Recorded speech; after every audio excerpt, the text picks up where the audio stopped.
Having autism is hard, especially when it comes to socializing, one aspect of which is dating. How hard is it to date as an autistic person? It's so hard. You start off with hindered social skills and then you're expected to go out there and figure it all out. I mean, it's so hard even if you have help from peers. And one of the reasons that may be is because you may view yourself lowly, you may view yourself differently, maybe have some low self-esteem.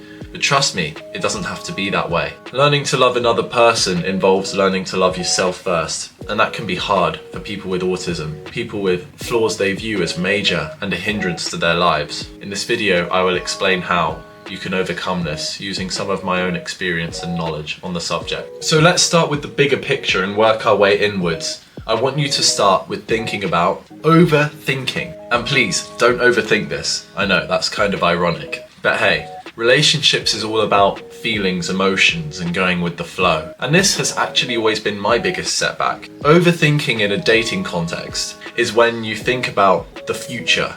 What's gonna happen next? Will it spiral into a 6-month, 1-year relationship? Will you move in together in 2 years? Will you get married? Does the prospect of marriage scare you? Does the prospect of being with them and not being able to do what you want scare you? Do you even know how it's going to go forwards? Will it end? Will it go badly? Will it cause you discomfort? Will it stop you from going where you want to? Okay, stop right there. You're not even there yet, so why are you thinking about it? Some of my main traits of autism is planning, strategy, organization, good memory, good long-term planning and thinking. And these sound awesome, but they can also be flaws. And in a dating context, it has been a hindrance in the past. What if there's a girl I want to date? I want to treat her well, take it seriously. But then one day you may have doubts that it won't go so well, that something will break apart, and you'll feel guilty knowing that you could have avoided it if you had just never asked her out. So instead of moving forward like nothing happened, you move forward with one tarnish on your legacy, that one relationship fail that caused a lifetime of bad memories for you and her. What can you do?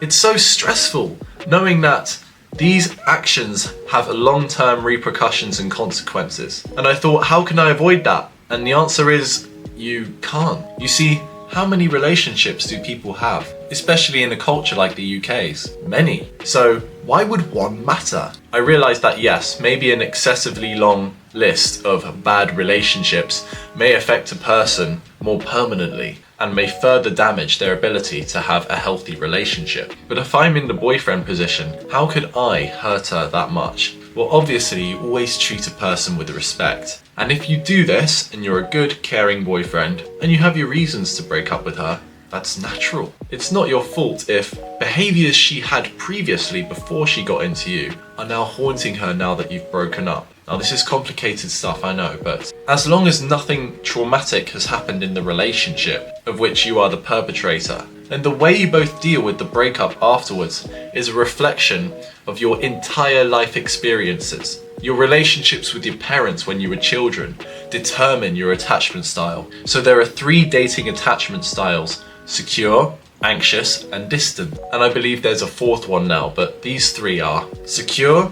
You had loving parents, they were always there for you, and they held your hand as they walked you through life. Then there's the anxious attachment style. This is more like, what is she doing when I'm apart from her? I can't be my whole self without her. I need her. I need her with me and only me. These are the kind of thoughts you get with anxious attachment styles. And finally, the 3rd one, distant. A distant attachment style is where it's in the name, a person would want to be more distant from you. Maybe when the more you get involved with each other, the more you love each other, the further away he or she wants to be away from you. These 3 attachment styles determine your behavioural patterns around relationships, including in the breakup stage. So if you have the secure attachment style, how will you deal with a breakup? You'll probably be pretty sad for a while and then have the capability to pair bond with someone else afterward. If you have the anxious attachment style, you might find it harder to let go of her or him. It's haunting. You want them with you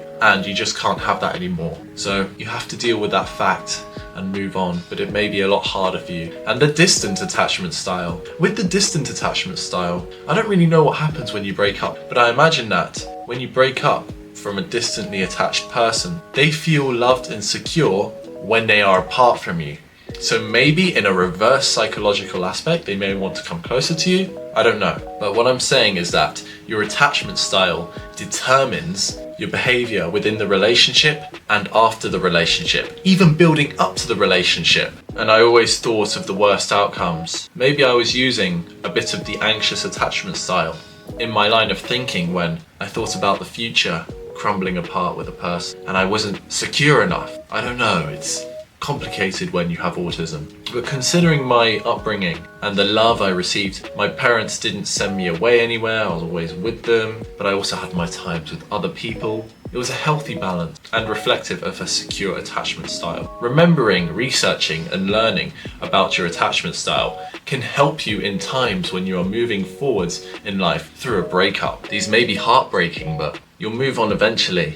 And you may just have to read books from professors, doctors, learn more about it. Watch a YouTube video out there for free from these doctors explaining the attachment style. And maybe then you may have more success with dating. But one video alone cannot teach you everything there is about your style of attachment and your style of dating, therefore. You just have to go out there, experience heartbreak, experience loss, longing for your partner to come back, and it may feel so bad, but those experiences make life as beautiful as it is. Hold that thought for a moment, you'll figure it all out. Thank you for listening, take care, and see you in the next video.